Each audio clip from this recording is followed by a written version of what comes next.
Hey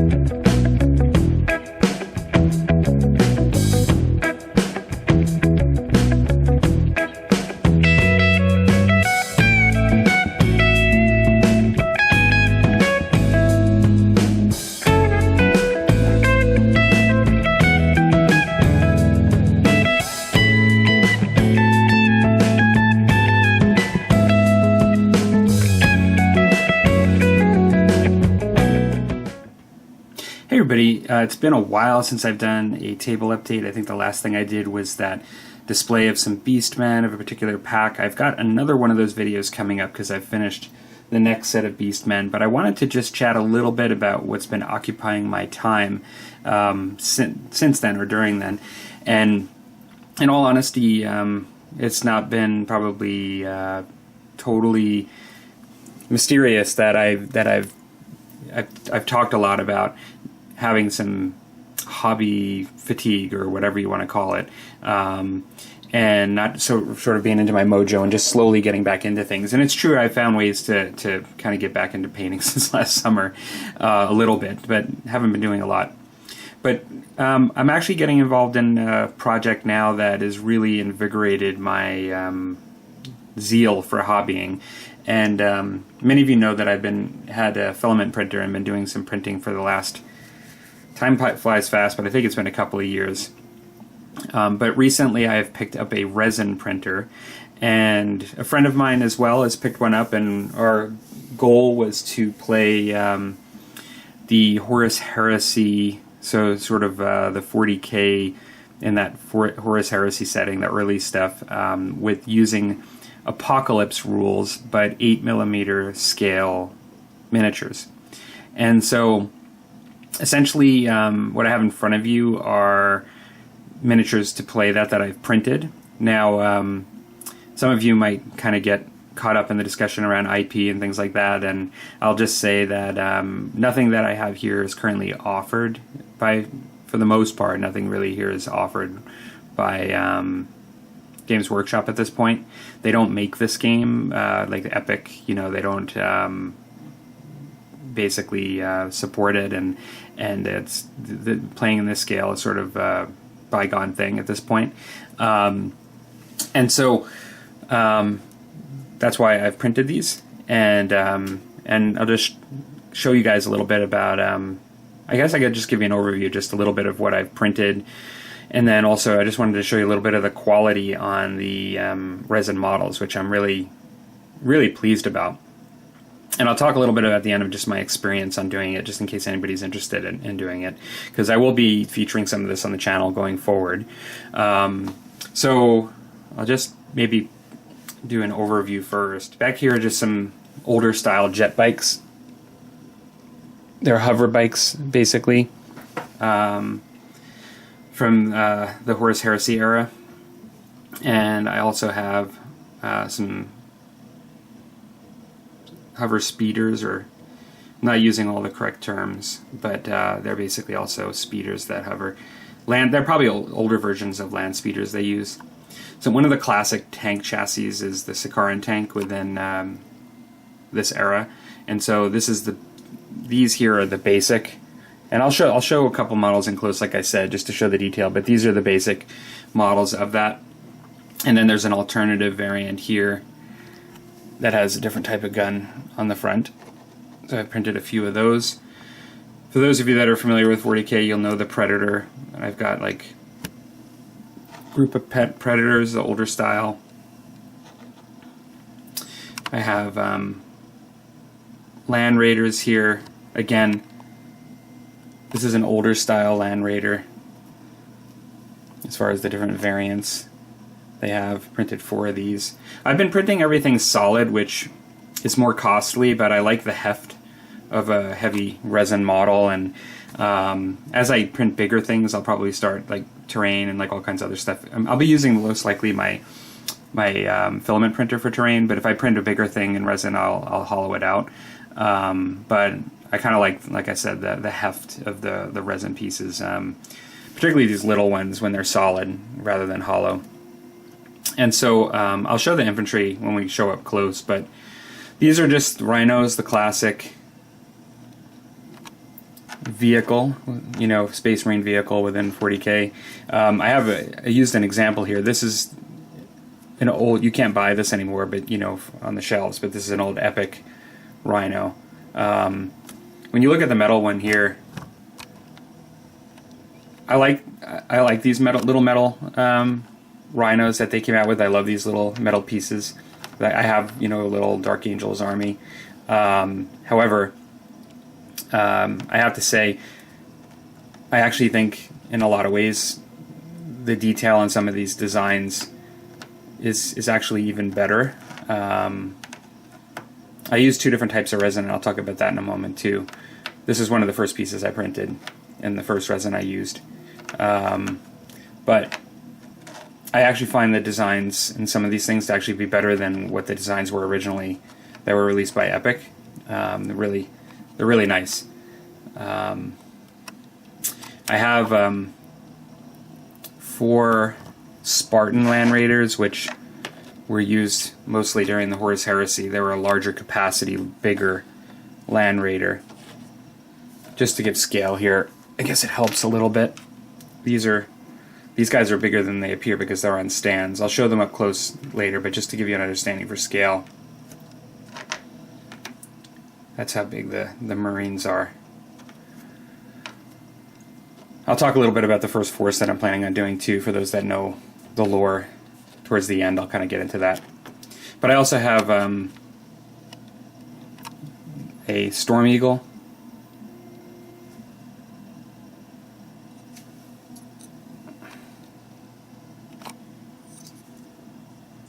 Actually, to show yeah, that shows the detail pretty good. You have to kind of get it at the right angle with my bright light, but details really nice, I think. I also printed some super heavies. I believe I've got a fell blade and a Legion glaive. This is the fell blade, I believe, and this is the Legion glaive. Both super heavies, but sort of different kinds of tanks a little bit. This one's got an extra cannon here, and yeah, they're just a little bit different. I did print, and I'll show these up close, but I'm going to be doing the Ultramarines for my Loyalist army, and I'm going to be doing eventually the Word Bearers for my Renegade Trader army. And I printed 2 versions of Robert Gilliman, the Primarch, who is bigger than normal Space Marines, but might not be a bad place to start, just to show some of the detail that you can capture. You can't see some of the details. There are actually details in his face, even this small.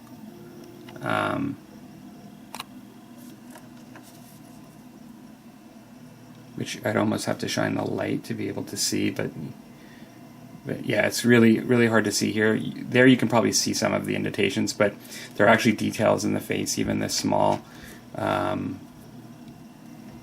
And then this is a helmeted version as well. But you can see even like in the armor how the detail comes out. Pretty nice.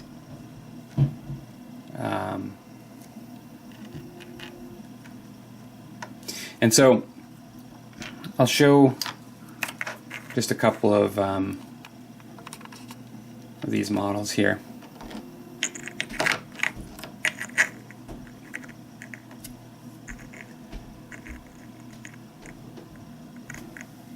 Trying to see if I can show you just the level of detail you can capture.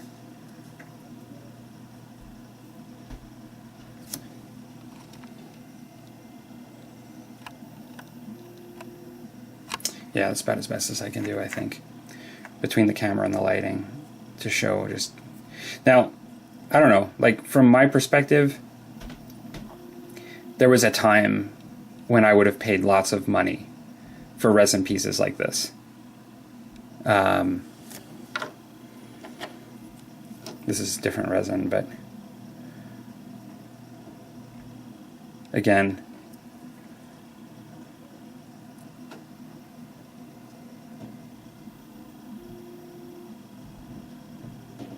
It's amazing kind of amount of detail, and this is with the different, this is the resin I'm currently using.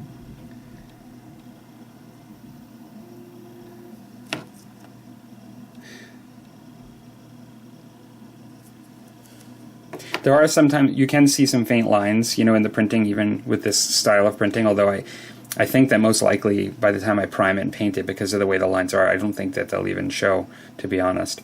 Let's show here one of those speeder bikes.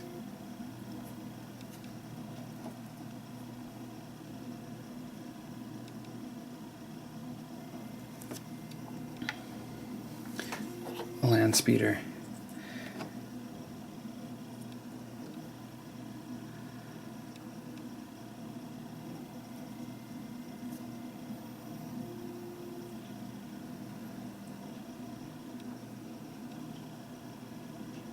Yeah, I'm really happy with these. I don't know what it looks like. It's looking like through the camera, but this is the one of the super heavies.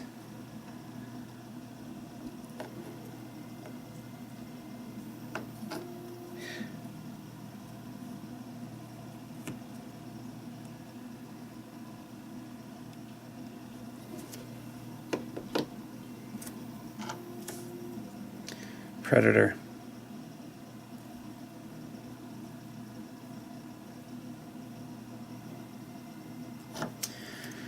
Yeah, so I think you guys get the point. Maybe I'll go in just lastly just to some, these are some of the first infantry I printed, but I think they came out pretty good, so I've printed a lot more since then. Let me see if I can get in a bit closer.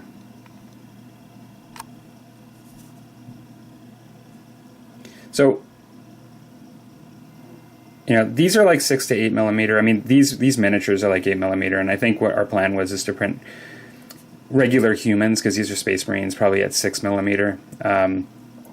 Just a little smaller than this, but really, if you look at this here, I don't know how much if you maybe focus. I'm looking at this right guy here. The detail at this level is more than sufficient in my mind. I think they look great, really cool. In particular, I like this design because it has these like old style backpacks for representing the early Space Marines. Yeah, and so I'll talk a little bit about my thoughts on the printing overall. I've really held off on getting into resin printing for a long time, and I sometimes only have certain times in my life that I can invest in learning new things and just kind of really focusing on not just all the other distractions in the hobby and life, but just trying to learn something new and focusing a lot of effort on that. And so it was the opportunity to get into this apocalypse gaming with these models that drove me to bite the bullet, not only on the expense, but also on setting time aside to learn something. And I was really pleasantly surprised that it is a lot, for me, a lot easier to do than I would have thought. Even having done 3D printing before, maybe especially having done 3D printing before, I have found working with the filament printer to be a lot harder to get quality prints. And what I mean by that is not necessarily due to the style of the machine, like, you know, with the layers and the way it works and the end result, but just bed adhesion and consistent bed adhesion, you know, not getting clogs, you know, and just many other aspects due to the technology. I found that it was a bit more of an art form of a method and to get it right and get consistency. And then even then, there was lots of variables that took place that resulted in bad prints at times. And I would have runs of great prints and then I would have runs of bad prints and problems. And it was just not set it and forget it. It just was not. And so I still planning on using that printer for various things, particularly terrain and bases and lots of things. But what I had found when going to the resin printing is that it worked. When the first one I got, I just will say, it worked right out of the box. The first one I got was defective, and I sent it back, and it just wasn't working properly, and I got it replaced by Amazon very quickly, and then the next one worked right out of the box, and I've had no problems. I am using the Elegum Mars 2 Pro or 2P, and I got a smaller one. I didn't get a larger one like I did with the filament, and part of that was just I knew what I mainly wanted this for was for smaller things, and even though there's opportunity to print bigger things with getting a larger one, I also knew that like the vat was larger and there was just a bit more commitment in my mind to filling it up, and if I'm printing small stuff, and I just wanted to sort of dip my toe into this, and the price has sort of come down enough that it's not really unreasonable for me in a few years to get a larger one if I really like this one. And so I just started this way, I guess. And so basically it's worked. I was printing right away. I mean, I printed the test piece the first night I set it up. I mean, there are things to learn with it, I think, particularly when you start getting into the software and if you're wanting to manipulate things just like the other one. But to just print designs right out of a file like that you either purchase or that's on Thingiverse for free or something like that, I found it to be much more set it and forget it right out of the box.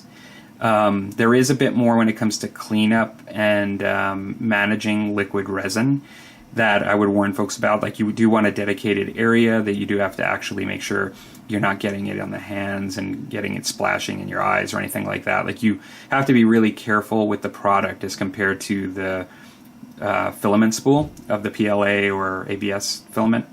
But I just found that it, outside of like, and also having a little bit more of a ventilated space, I found it's, just really easy.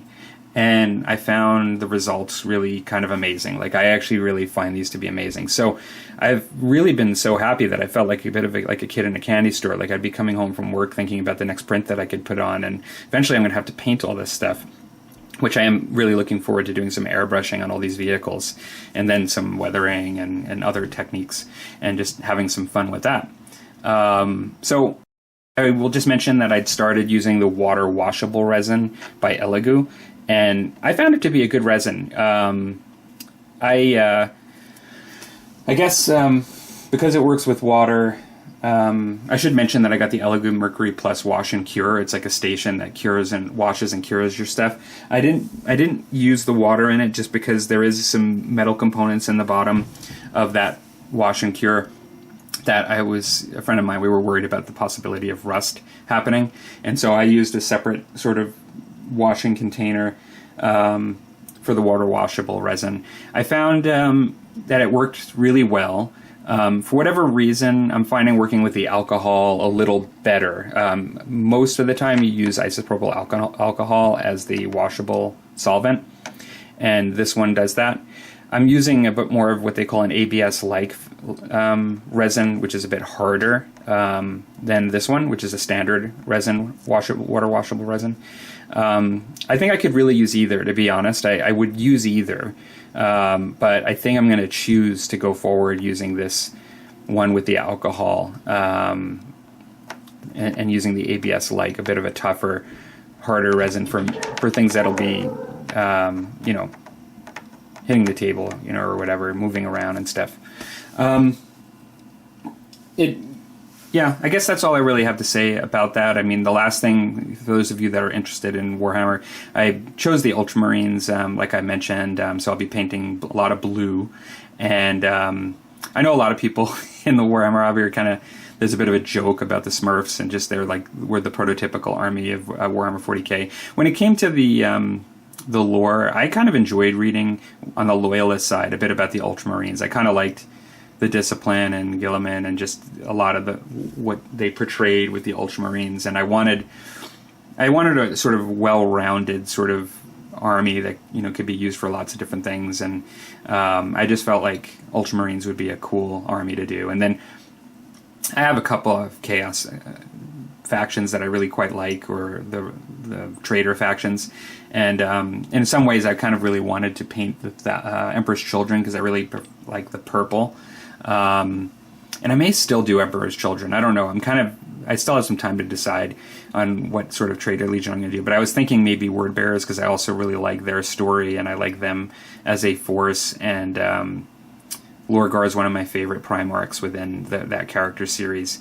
And so, and also, it makes a lot of sense. Ultramarines and Wordbearers had a lot of conflicts within the stories, and so that made a lot of sense from like battle simulation of like the lore and things like that. So I'm either going to probably do the Wordbearers, like I said. That's kind of what I've sort of set my mind on. But in a lot of ways, from a painting project, I was really looking forward to maybe doing Emperor's Children, and so we'll see. It's going to be one of those.